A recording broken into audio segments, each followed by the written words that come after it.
एक समय की बात है। राजस्थान के रामदेवड़ा गांव में नाहर सिंह साहूकार रहता था। साहूकार छोटी छोटी बातों पर नाराज हो जाता था। उसका एक नौकर था छंगा। छंगा के पाँव में 6 उंगलियां थी, इसीलिए सब उसको छंगा कहकर बुलाते थे। एक बार साहूकार की पत्नी अपने मायके गई हुई थी। घर में नाहर सिंह और उसका नौकर छंगा ही थे। साहूकार ने एक दिन छंगा से दोपहर के भोजन में चूरमा बाटी बनाने के लिए कहा और स्वयं बैठक में गद्दी पे चला गया। अभी पूजा अगरबत्ती वो कर ही रहा था कि हाथ में मटकी लिए छंगा आया और बोला, मालिक, घर में घी नहीं है, पैसे दे दो। पैसे लेकर वह बाजार से घी लेने चला गया। घी की मटकी दुकानदार को देकर वह मदारी का तमाशा देखने लगा। तमाशा समाप्त हुआ तो उसने घी के पैसे दिए और मटकी लेकर घर वापस लौट गया। साहूकार ने छंगा को आते देखा तो पूछा, घी ले आया तो इधर ला, जरा चख कर देखूं तो कैसा है। साहूकार ने घी निकालने के लिए उंगली हंडिया में डाली।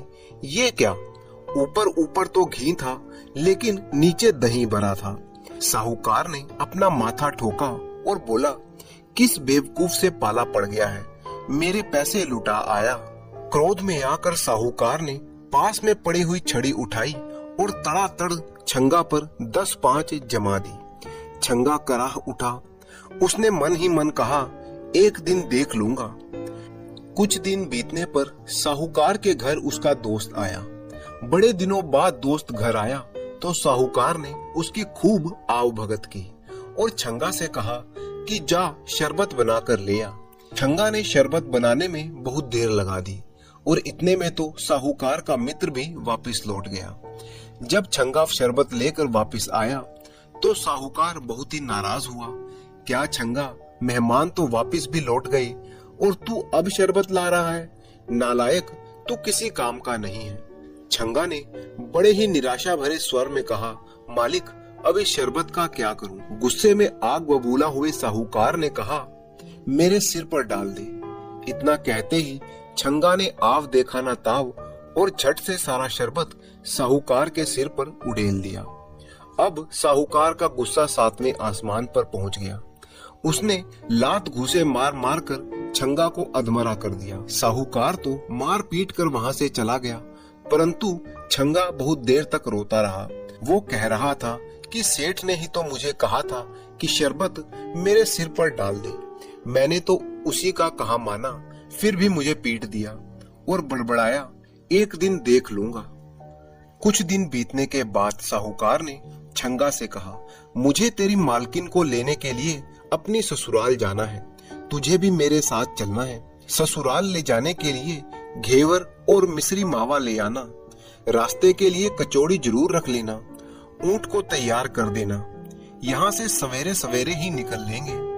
अगले दिन उंगलियों में चमचमाती अंगूठियां और गले में हार पहनकर साहूकार सज धज कर ऊंट पर सवार हो गया।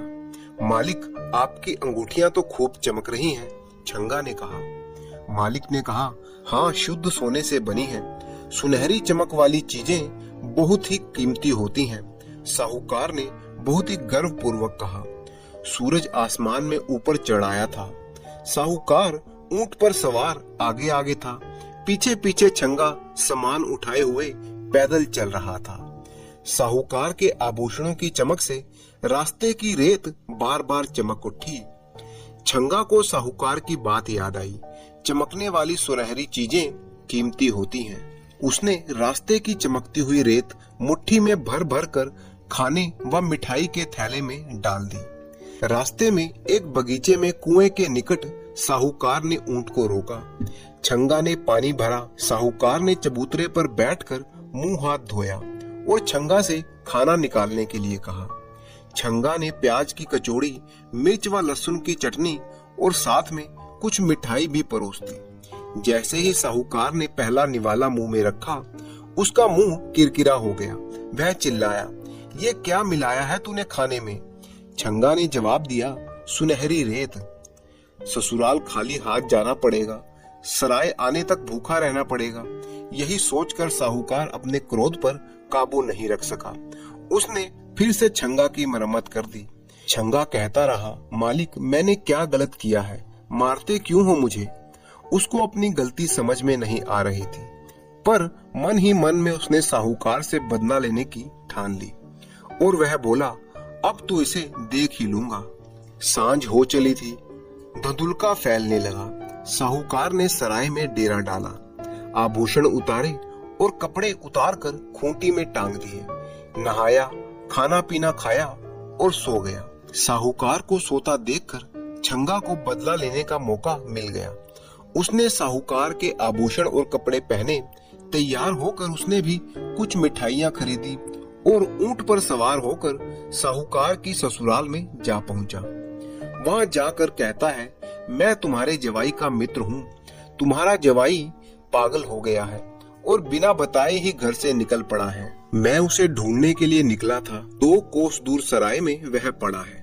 सुनते ही उसके ससुराल के लोग वहां से दौड़ पड़े। इधर साहूकार भी जाग चुका था।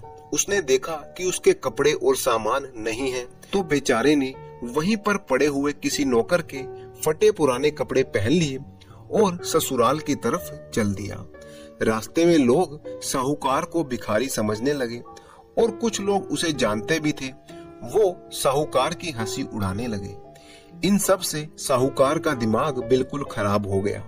रास्ते में ही उसे उसके ससुराल वाले मिल गए। सास ससुर ने दुखी मन से बड़ी कठिनाई पूर्वक साहूकार को ऊंट पर बिठाया और अपनी हवेली ले गए। वहां पर पहुंचकर उसे दूसरे कपड़े पहनाने लगे तो वो चिल्लाने लगा, मुझे नहीं पहनने ये कपड़े, मैं ऐसे ही रहूंगा। जबरदस्ती गले से कुर्ता पहनाया गया। तभी सामने से सजा धजा छंगा आया। उसे देखकर साहूकार गालियां बकने लगा। छंगा हंसते हुए हवेली से बाहर निकला तो पीछे पीछे साहूकार भी भागा।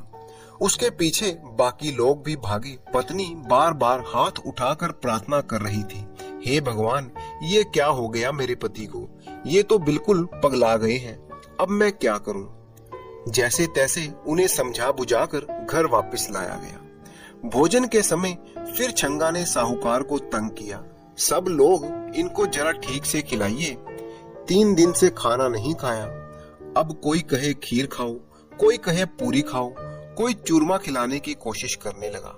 साहूकार सबके हाथ झटक झटक कर खड़ा हो गया और गुस्से में बोला, मुझे कुछ नहीं खाना, इसी को माल पकवान खिलाओ, मैं जा रहा हूँ। साहूकार सबको धकेलते हुए पैदल ही चल पड़ा। थोड़ी ही दूरी पर एक शिव मंदिर था। वहां जाकर वह एक कोने में बैठ गया। उसी मंदिर में उसकी दुखी पत्नी शिव जी की पूजा कर रही थी। वह भगवान से अपने पति को अच्छा करने की विनती कर रही थी। जब वो नारियल फोड़कर प्रभु के चरणों में चढ़ा रही थी तो साहूकार अपनी जगह से उठा और बोला, भगवान शिव के चरणों में फोड़ने के बजाय ये नारियल मेरे सिर पर फोड़ दे। इस अचानक हुए हमले से पत्नी घबरा गई और सचमुच ही नारियल साहूकार के सिर पर दे मारा। नारियल तो फूटा नहीं, पर साहूकार के सिर से खून बह निकला। इतनी देर में ही पीछे पीछे साहूकार के ससुराल के लोग भी आ गए। जवाई के सिर से खून बहता देखकर वो लोग उसे वैद्य जी के पास ले गए। छंगा भी यह सब तमाशा देख रहा था। अभी तक उसे साहूकार को सताने में बड़ा ही आनंद आ रहा था, पर साहूकार के सिर से खून बहता देखकर उसे दुख होने लगा। सभी लोगों के साथ साथ वह भी वैद्य जी के पास जा पहुंचा। उसने वहां जाकर सबको सच बात बता दी। मालिक पागल नहीं है, ये किसी भी छोटी गलती पर मुझे खूब मारते थे। मैंने अपने मन ही मन में कसम खाई थी कि इन्हें एक दिन देख लूंगा। बस मैंने अपना बदला ले लिया। छंगा की बात सुनकर साहूकार ने मारने के लिए जैसे ही हाथ उठाया, छंगा ने कहा, एक दिन देख लूंगा। उसकी बात पर सब हंसने लगे और साहूकार ने उसे कभी ना मारने की कसम खा ली। ससुराल वालों ने अपने जवाई और बेटी को आभूषण, कपड़े और मिठाई देकर विदा किया। वापसी की यात्रा में छंगा बहुत खुश था। अब उसे पिटाई का कोई डर नहीं था। और इस तरह से एक नौकर छंगा ने अपनी चतुराई से अपने बेरहम मालिक को अच्छा सबक सिखा दिया और उसे एक सभ्य इंसान बना दिया।